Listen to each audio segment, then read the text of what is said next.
Pare sa mga paps, nandito tayo ngayon ulit sa Silverworks FI Specialist, none other than syempre. At ayun, at PMS natin si King. At yan, ang mechanic na gumagawa ngayon si Pops Jeric, isa sa mga trusted mechanic dito sa Silverworks syempre. Yan, may pinapakita sa atin si Pops Jeric. Ayun o, ayan Pops. Ha? Sobrang dumi na ng throttle body.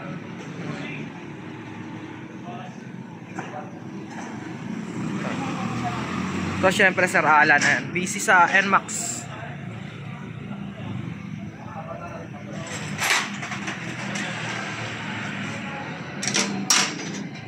Tanggal na rin yung, pakita natin yung air cleaner na pwede nang tamnan ng ano, ng kamote.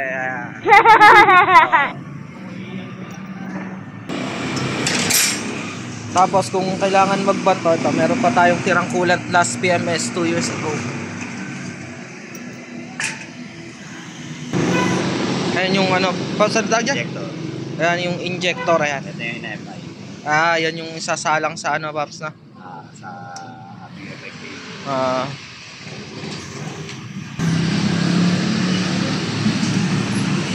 Saralan.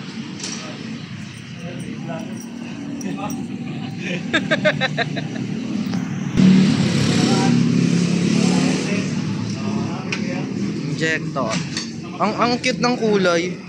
May mga ano yan. May mga code din ng kulay niya. May mga code. May code pala ang kulay nito mga paps. Ngayon lang natin nalaman. Kaya may mga iba-ibang kulay pala yan. Hindi basta kulay. May code yan.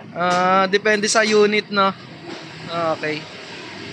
Diba may mga added information tayo nalalaman galing sa kanila.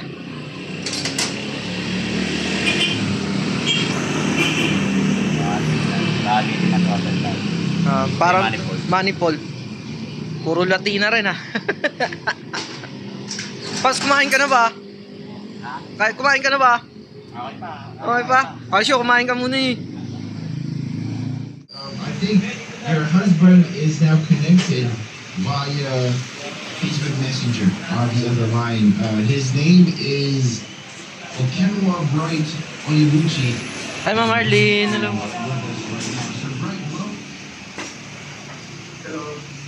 Hi, thank you for your time, sir. Yes. Sinala mo na, Ma'am? Ayun. Bago italong dahil may isang panahon. Okay. Para doble linis. Ganun pala yun. Ma'am, gawan ko lang content. Si Ma'am Marlene, Mrs. ni Sir Alan, syempre. I see. Amen. Amen to that. Kaya si Pops, Ray dyan, nasa patawag doon, nasa school. For everyone more excited, but like, what's it about him exactly? Ayun nga yung, sabi nga nung ibang vlogger, discount, parang tuturuan ng French fries. Pero ang tawag niya mga Pops, ultrasonic cleaner. May chemical talaga siya na ano.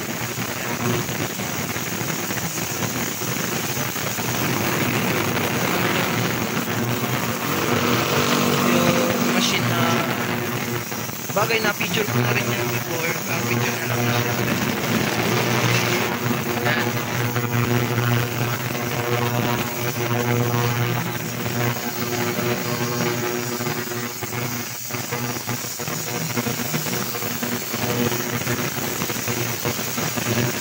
So dyan ako kinakabahan kasi dyan din malalaman mga paps yung value ng injector. Pero sana okay pa. At the same time, ayun, nalilinis na rin. Kaya Pops Jeric.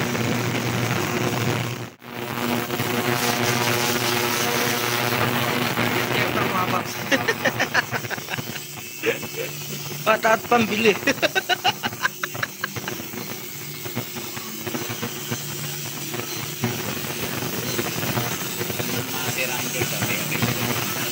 Meron naman daw.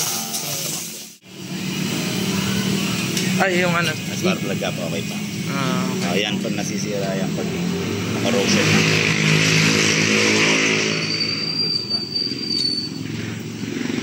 Sir, may-ari lang talaga nito, ano sir? May-ari lang talaga nito. May differential.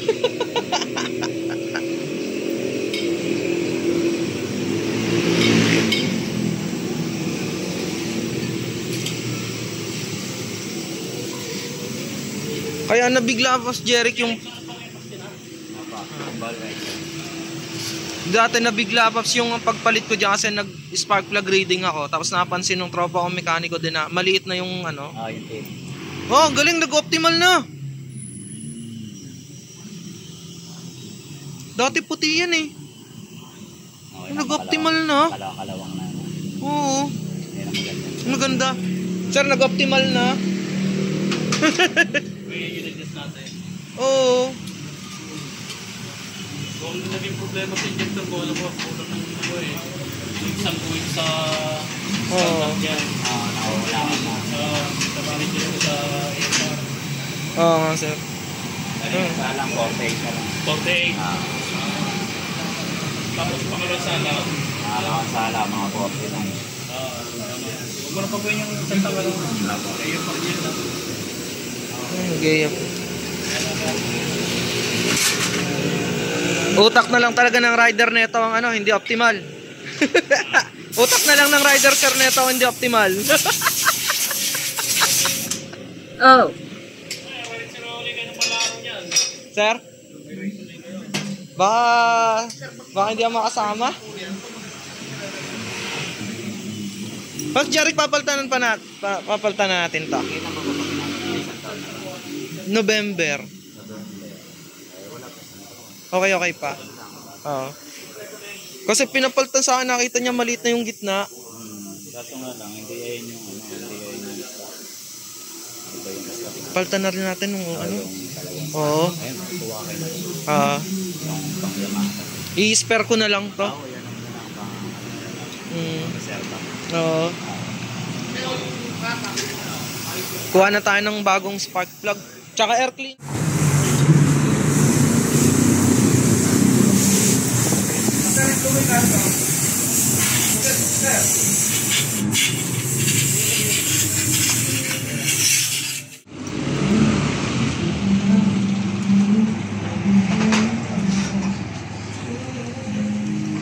Ayan, na-adjust na ni Pops Jeric yung valve clearance.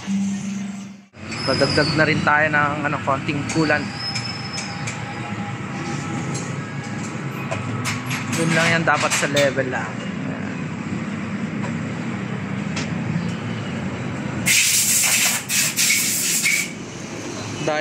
Diagnostic tools na.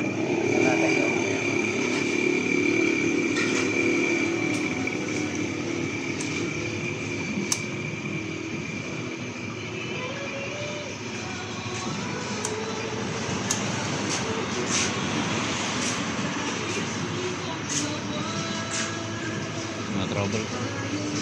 Wala naman. Talagang yung driver lang nito siguro talaga yung may ano, may code.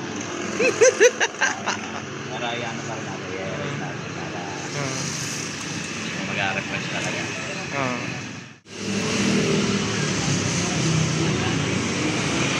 Ayun, ang galing, napapagana pala dun. Ano pala mga paps?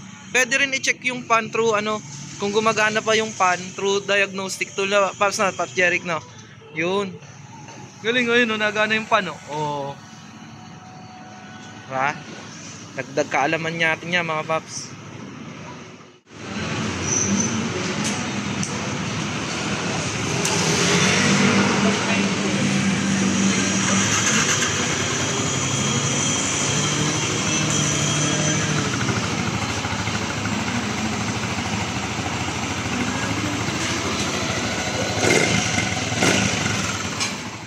Tingnan mo. Natinay mo siya. Natin mo ba? Natin mo. Ako ba? Oo. Check yung engine niya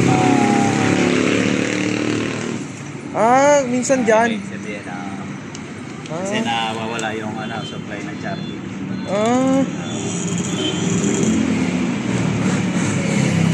Nasa muna natin yung corrosion. Ito pa, stock pa. Stop. Maganda yan.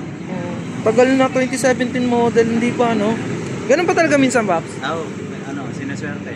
Sa matibay. Oo, ito, sakto naman to eh. Naka-GS. 2017 model, di pa nagpapalit ng battery. Oh. Bagay kasi wala pa Mamahalin akong tong battery na yan. wala pang mga ano yan eh. Auxiliary lights.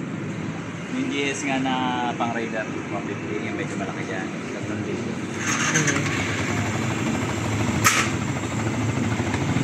Lagyan lang natin yung charge. Charging yan.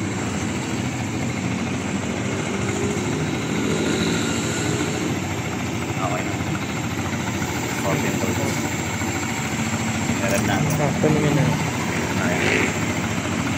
Siya kayo rin. Zero pa rin. Delay ng konti yan. Malakas. Normal. Ayan na normal. Hanggang pinaka-maximum niya hanggang 15 lang. Pero pag nag-16 na, Overcharge. overcharge. Possible lumobo kaya. ECU. Hindi, rectifier mo. Oo. So, yung charging, ito yan. Oo nga. Rectifier. Kapag pinabayaang overcharge, possible makasira ng ECU. Dalawang tira na rectifier, isang bababa. Yun, okay na si King mga Paps. Test drive na lang ni Paps Jeric. Ganun talaga. Umpisa, test drive. Tapos pagkatapos test drive ulit. Eto na pala. Ayos na Paps Jeric. Ha? Ba't nag-check eh? Sasalpakan natin ng dial pin. Ha? Sasalpakan ko ng dial pin para Nag-check engine.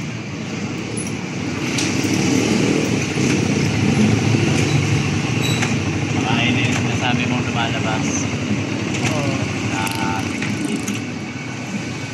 Ayun, nawala. Ayun. Ayun nga daw. ay pare ko yung battery.